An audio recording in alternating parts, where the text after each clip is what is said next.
आणि थेट जाऊयात, संजय राऊत बोलतात। या महाराष्ट्रामध्ये घटनाबाह्य सरकार आहे, बेकायदेशीर आणि अत्यंत अघोरी पद्धतीनं सत्तेवर आलेले सरकार आहे। त्याच्यामुळे त्यांच्याकडे माणुसकी किंवा भावना या गोष्टी त्यांच्याकडे असतील हे अजिबात संभवत नाही।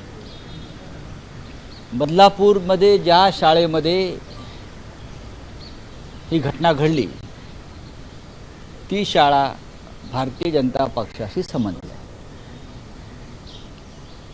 दुर्दैवानं ही दुसऱ्या कोणत्या पक्षाशी संबंधित असते, म्हणजे ते ट्रस्टी असतील, संस्थेचे चालक असतील, काँग्रेस, शिवसेना, आम्ही, राष्ट्रवादी काँग्रेस, अन्य कोण, तर देवेंद्र फडणवीस आणि त्यांचं महिला मंडळ हे त्या शाळेच्या पायरीवर जाऊन फटकल मारून बसलं असतं, बोंबा मारत।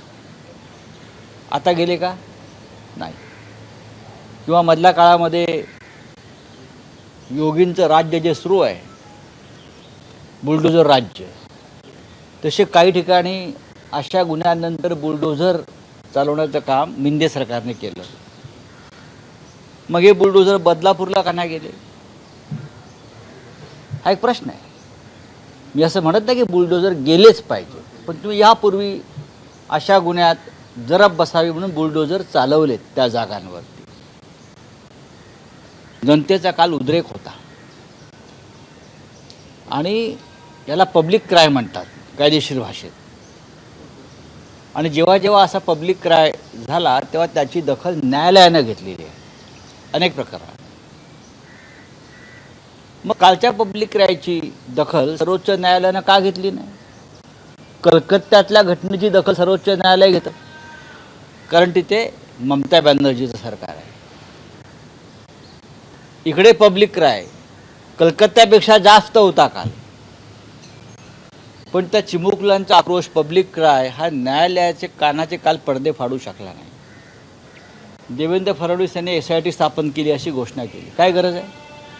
आरोपी पकडलेला आहे ना, पोलिसांनी तपास केला आहे ना।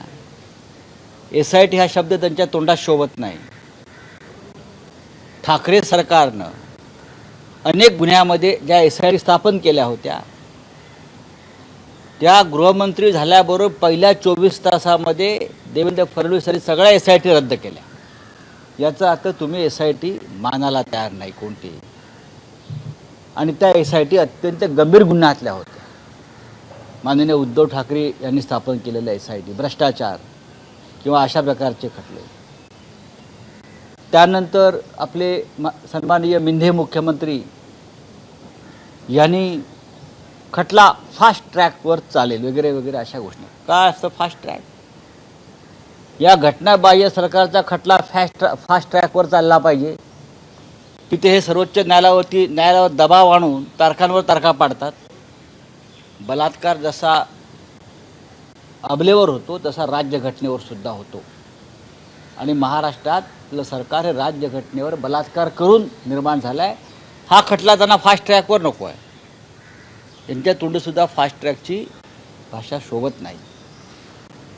आता विषय राहिला कालच्या घटनेचा आणि सरकारच्या मानसिकतेचा। सरकारची मानसिकता ही प्रधानमंत्री मोदींची मानसिकता आहे, हे मी अत्यंत जाणीवपूर्वक बोलतो आहे। जे प्रधानमंत्री कर्नाटकात एका बदनाम बलात्काराच्या प्रचारासाठी गेले, प्रज्वल रेवण्णा, त्यांना माहीत होतं याच्यावरती बलात्काराच्या 200पेक्षा जास्त महिलांनी लैंगिक शोषणाच्या तक्रारी केलेल्या आहेत, शेकडो व्हिडिओ त्याचे बाहेर आलेले आहेत। तरीही प्रधानमंत्री नरेंद्र मोदी ज्या प्रज्वल रेवण्णाच्या प्रचाराला जातात, त्याचं कौतुक करतात, त्याला कॅरेक्टर सर्टिफिकेट देतात,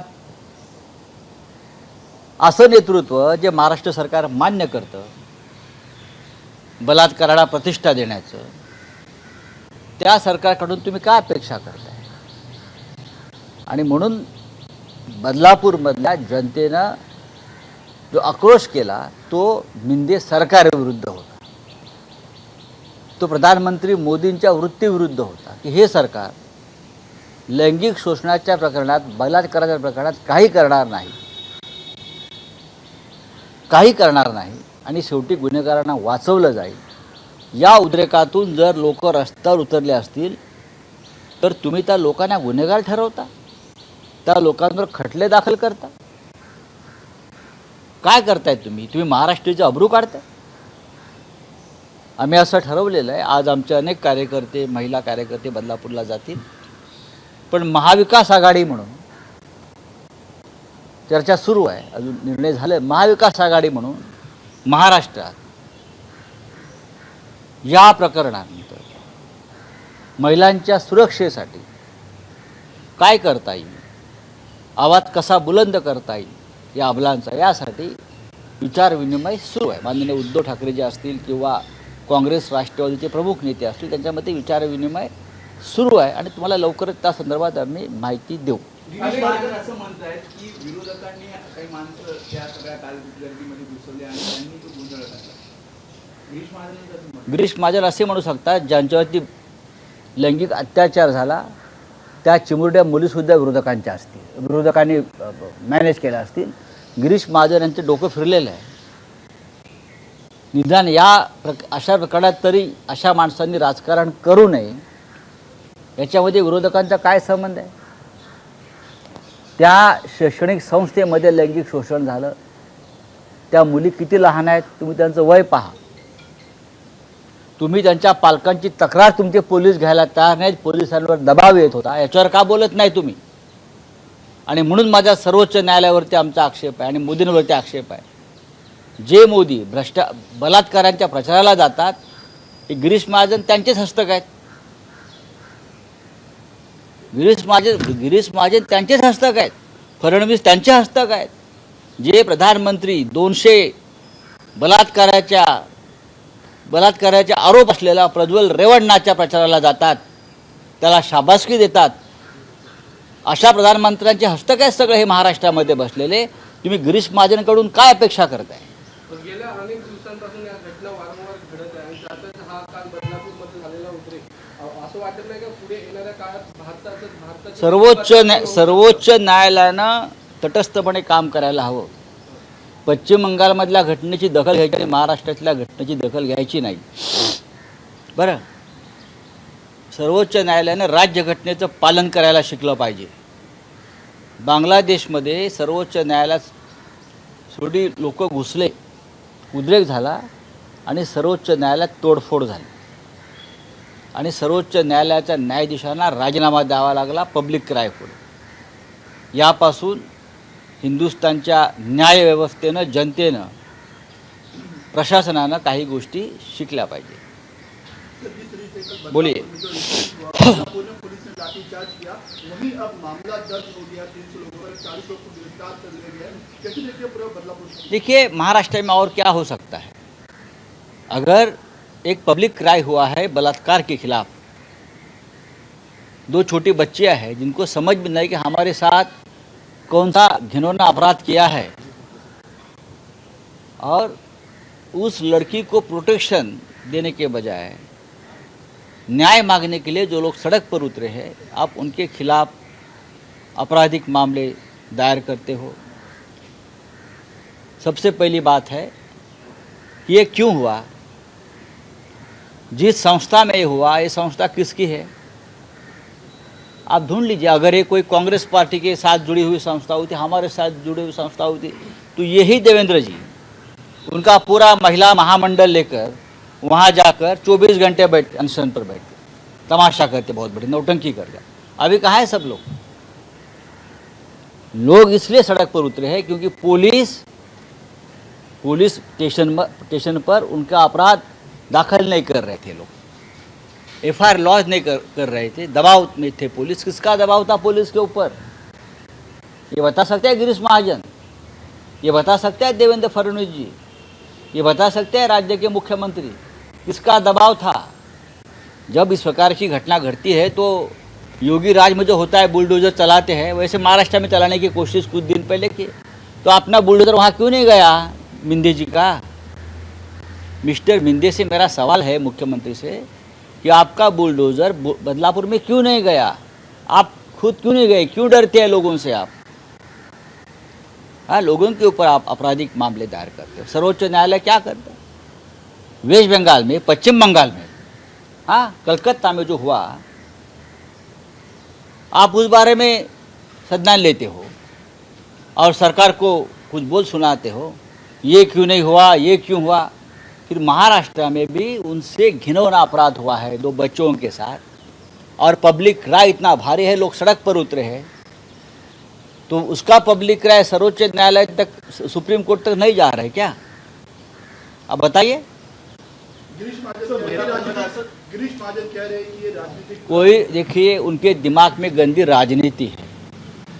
जिस पार्टी के नेता और प्रधानमंत्री कर्नाटक में जाकर एक बलात्कारी के प्रचार में जुटते हैं, एक बलात्कारी का प्रचार करते हैं प्रज्वल रेवन्ना का, जिसके ऊपर 500 से ज़्यादा मुकदमे हैं, आरोप है कि उसने महिलाओं का शोषण किया है, उसके प्रचार में जाने वाले प्रधानमंत्री की जो मानसिकता है, यही मानसिकता उनके जो चेले हैं महाराष्ट्र में, चाहे देवेंद्र फडणवीस हो, चाहे गिरीश महाजन हो, ये बलात्कारियों का ही साथ देंगे।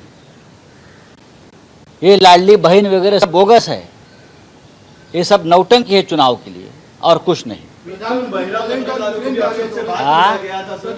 पोलैंड और यूक्रेन जा रहे हैं। हाँ, वहाँ बलात्कार हो रहा है तो रोकने के लिए जाते होंगे, हिंदुस्तान में चलने दो। सर, विधानसभेचं कामकाज उस बारे में कल बात करूँगा। हाँ, किया जा रहा है, महिला पत्रकार से बदतमीजी से बात किया गया। सवाल ये था कि गुनाह क्यों दाखिल किया? महिला पत्रकार से बदतमीजी से बात की जा रही है। ये मुख्यमंत्री के सब चेले हैं, उसका नाम है वामन म्हात्रे मुझे लगता है। उसने ये सवाल किया उस महिला पत्रकार से कि क्या आपके ऊपर बलात्कार हुआ क्या? आप जिस तरह से न्यूज़ दे रही हो, ये मानसिकता है, यही मानसिकता भारतीय जनता पार्टी की लीडरशिप की है। जो मैं जो बोल रहा हूँ ना, कर्नाटक में ये सब प्रज्वल रेवन्ना के चेले हैं और मोदी जी के चेले हैं महाराष्ट्र में। इस प्रकार की भाषा एक पत्रकार, महिला पत्रकार से जो अपना काम कर रही है फील्ड पे, उनको अगर मुख्यमंत्री का एक चेला बोलता है, कहता है कि क्या तेरे पे बलात्कार हुआ है क्या, तो सबसे पहले उसके ऊपर मुकदमा दायर होना चाहिए, वो वामन म्हात्रे के ऊपर। बोलिए। गठित की गई है जिसमें उज्ज्वल निगम का प्रोसिक्यूटर। देखिए, ये उज्ज्वल निकम बीजेपी का आदमी है। अब उज्ज्वल निकम वकील नहीं रहे हैं, वो बीजेपी के आरएसएस के एक आदमी है, तो ये अपने अपने लोग वहाँ बिठाएंगे। मैं उसके ऊपर ज़्यादा बात नहीं करूँगा, लेकिन एसआईटी हो, फास्ट ट्रैक हो, ये सब बोलने की बात है और कुछ नहीं। जब हमारी सरकार थी, बहुत से एसआईटी आपराधिक मामले में हम बनाई थी। सबसे पहले देवेंद्र फडणवीस ने क्या काम किया होगा, सब एसआईटी को रद्द कर दिया और सब फास्ट ट्रैक के जो हमारे मुकदमे थे वो निकाल दिए। सर, विधानसभेचं कामकाज 43% घसरलं आहे। महाराष्ट्र राज्य 7व्या क्रमांकावर गेलं। हा. प्रजा फाउंडेशनचा हा रिपोर्ट आहे। नाही, ठीक आहे, त्याच्यावर बोलू आपण नंतर। हा विषय बदलापूरचा गंभीर है। लॉ एंड ऑर्डर की स्थिति गंभीर है और महाविकास आघाड़ी के प्रमुख नेताओं में इस बारे में चर्चा चल रही है। उद्धव जी, नाना पटोले जी, शरद पवार जी, एक साथ मिलकर हम उस बारे में क्या आवाज़ उठा सकते हैं, उस बारे में चर्चा चल रही है। Thank you. एबीपी माझा, उघडा डोळे बघा नीट।